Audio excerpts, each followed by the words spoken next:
Otep à tous, bien-aimés frères et sœurs. L'OTAN, l'Union européenne, le G7, la communauté autoproclamée, cette communauté dite internationale, est en guerre contre l'AES. Mais c'est une guerre par procuration. Ce n'est pas une guerre normale, c'est une guerre par procuration. Vous savez pourquoi? Parce que on utilise les pays africains, on utilise le continent africain, on utilise les Africains pour détruire les Africains, notamment pour détruire l'AES. Ah oui. Ils ont essayé avec la CEDEAO. Ils continuent d'ailleurs à essayer avec la CEDEAO. La CEDEAO avait promis, je ne sais pas, 1 milliard à chaque pays de l'AES, une aide pour lutter contre le terrorisme. Bientôt 1 an. Vous avez vu ça? Mais déjà, question, la CEDEAO va avoir cet argent où? Puisque la CEDEAO, pour fonctionner, c'est l'OTAN qui donne l'argent. Donc, ça veut dire que l'OTAN va donner 1 milliard à chacun de ces pays-là, ces 3 pays, pour...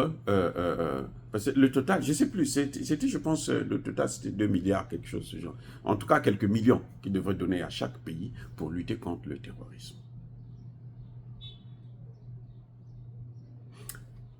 Cet argent n'est jamais venu. Maintenant, la CEDEAO dit, on va créer une force antiterroriste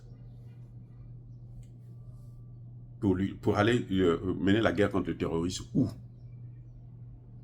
les pays de la CEDEAO, là, ils vont aller mener la guerre contre le terrorisme au Nigeria.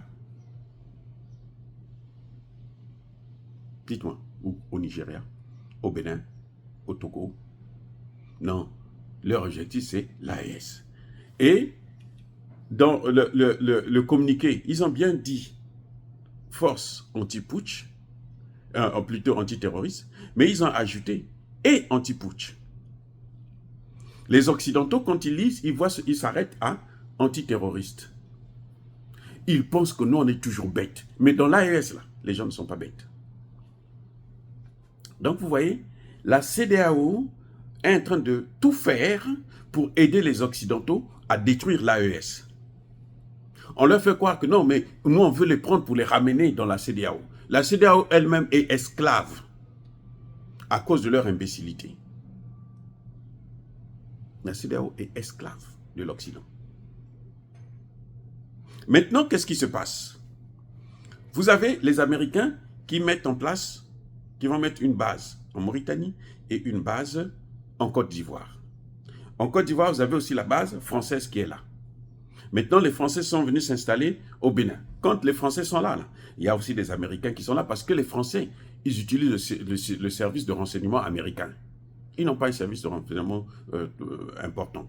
C'est le service de renseignement américain. Donc, là où ils sont là, les Américains sont derrière. Les Américains ne se font pas voir, mais ce sont eux qui sont derrière. Maintenant, qu'est-ce qui est en train de se passer? L'objectif, c'est lequel? La CEDEAO s'attaque à l'ensemble des 3 parties, l'AES. Et la CEDEAO est soutenue par l'Union africaine.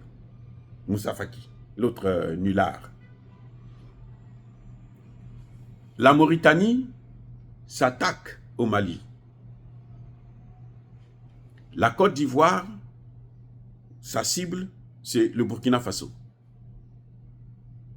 Maintenant, le Bénin et le Nigeria, la cible, c'est quoi? C'est le Niger. Voilà comment les Africains eux-mêmes veulent aider les Occidentaux à détruire l'Afrique. Parce que cette Afrique-là, cette nouvelle Afrique-là, a dit, nous maintenant, on ne va plus être les esclaves. Mais eux, ils veulent être les esclaves. On leur dit, bon, si vous voulez être esclaves, restez esclaves. Ne nous dérangez pas. Ne nous amenez pas dans votre aventure. Tout le cinéma que vous êtes en train de voir, des bases militaires. Maintenant, on est en train de prendre aussi le Sénégal. Ousmane Sonko et Bassirou là, ils vont intervenir au Mali. Eux, c'est le Mali. Donc, vous avez la Mauritanie et le Sénégal au Mali, vous avez la Côte d'Ivoire comment vous appelez, au Burkina, et vous avez le Bénin et le Nigeria au Niger. Tout ça pourquoi? Pour que les Occidentaux puissent prendre le contrôle de l'AES et des matières premières de l'AES. On va donner à Patrice Talon un visa, un autre mandat, comment vous appelez, à Alassane Ouattara un 4e mandat, et puis voilà, la vie continue. J'espère que la Mauritanie a compris, puisque le Mali a récupéré les territoires maliens que la Mauritanie avait pris de force. Oui, la Mauritanie avait pris de fait qu'elle avait occupé des territoires maliens. Le Mali a récupéré ça déjà. Et là, les Mauritaniens ont compris que si on va dans une guerre contre le Mali, là, on ne va pas s'en sortir. Je vous ai déjà dit que Embalo, là, quand il est allé à Moscou, là, c'est pour se faire tirer les oreilles. Il a eu son avertissement. Oui.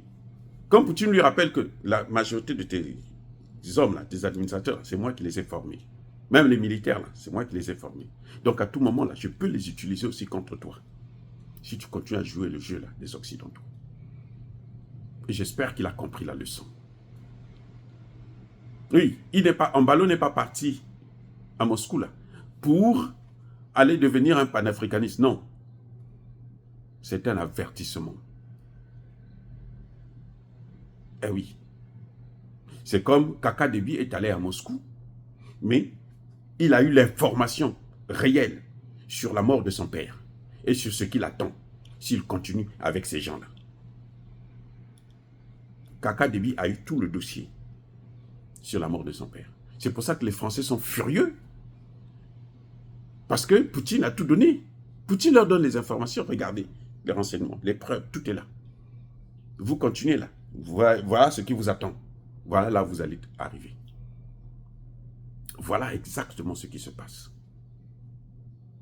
Donc la guerre de l'OTAN, l'AES est dans une guerre contre l'OTAN. Mais c'est une guerre qui se fait par proxy. Les OTANiens, eux, ils sont là comme de backup. Quand ça se déclenche, eux, ils amènent leur armada militaire pour venir renforcer les soldats de ces pays-là. Ce qu'ils oublient, heureusement d'ailleurs, qu'il y a la Russie aussi derrière l'AES, il y a la Chine derrière l'AES, il y a l'Iran derrière l'AES. Et plus ils vont faire ça, là, plus vous allez voir bientôt, l'AES va avoir des missiles intercontinentaux. Pour que vous déclenchez la guerre, vous savez pourquoi les Américains n'ont pas attaqué l'Iran? Pourquoi les Américains ont demandé à Israël de ne pas attaquer l'Iran? Vous croyez que c'est parce que l'Iran, les Américains aiment l'Iran? Non. Parce que les Américains savent que l'Iran a des missiles intercontinentaux. L'Iran, depuis l'Iran, là, ils ont frappé Israël. Non? Depuis l'Iran. Ils ont frappé Israël. Donc depuis l'Iran, là, ils peuvent frapper les États-Unis. Les patriotes, là, ils sont vulnérables. On le voit en Ukraine. La Russie ne cesse de détruire les patriotes. Et un patriote, c'est 1 milliard. La Russie ne cesse de le détruire. Donc, qu'on le veuille ou non, là, s'ils engagent une guerre maintenant contre l'Iran, il faut savoir que, mais ça ne va pas s'arrêter au Moyen-Orient. Ça va venir en Europe, ça va venir aux États-Unis. Voilà pourquoi ils ont demandé à Israël, non, stop, arrête ça. C'est ça le problème. C'est parce qu'ils savent, s'avance. Et plus ils vont chercher emmerder l'AES là, plus les pays de l'AES ne seraient pas surpris d'apprendre que non, ils ont maintenant des missiles intercontinentaux. On peut les acheter même en Corée. Si Poutine dit, moi je ne vous donne pas ça, ils vont acheter ça en Corée. Ils vont acheter ça en Iran. Ils vont acheter ça en Chine. Voilà, maintenant là, le marché est ouvert. Et d'ailleurs, il faudrait qu'ils avancent vers ça. Pour qu'on arrête de les emmerder.